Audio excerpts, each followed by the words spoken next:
وہ علی جن کے بارے میں نبی محتشم، شفیع امہ، رحمت للعالمین، محبوب رب العالمین محمد مصطفیٰ احمد مجتبی صلی اللہ تعالی وسلم نے ارشاد فرمایا، علی دنیا اور آخرت میں میرا بھائی ہے۔ میں اور علی ایک درخت سے ہیں، میں اور علی ایک درخت سے ہیں اور دوسرے لوگ مختلف درختوں سے ہیں۔ آپ فرماتے ہیں علی مجھ سے ہیں اور جیسے اس طرح ہے میرے ساتھ جیسے جسم میں سر ہوتا ہے، یعنی اتنی تشبیہ قریب اپنے دے دی ہے۔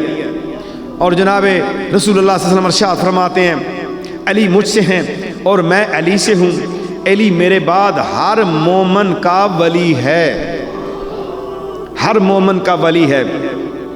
میرے آقا صلی اللہ تعالی علیہ وآلہ وسلم ارشاد فرماتے ہیں میں علم کا شہر ہوں، انا مدینۃ العلم و علی بابھا، میں علم کا شہر اور علی اس کا دروازہ۔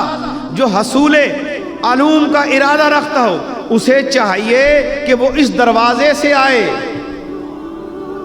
کیونکہ اس جو دروازہ ہے وہ علی المرتضیٰ ہیں۔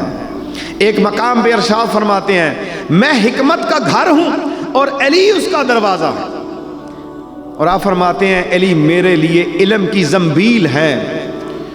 اور آقا دو جہاں صلی اللہ تعالی وسلم نے جو جناب علی المرتضیٰ کی شان میں ارشادات فرمائے ہیں بے شمار ہیں۔ آپ ارشاد فرماتے ہیں میری امت کا سب سے بڑا قاضی علی بن ابی طالب ہے۔ مزید ویڈیوز دیکھنے کے لیے محمدی رونی قافلہ کے آفیشیل چینل کو سبسکرائب کریں اور بیل آئیکن کو پریس کریں۔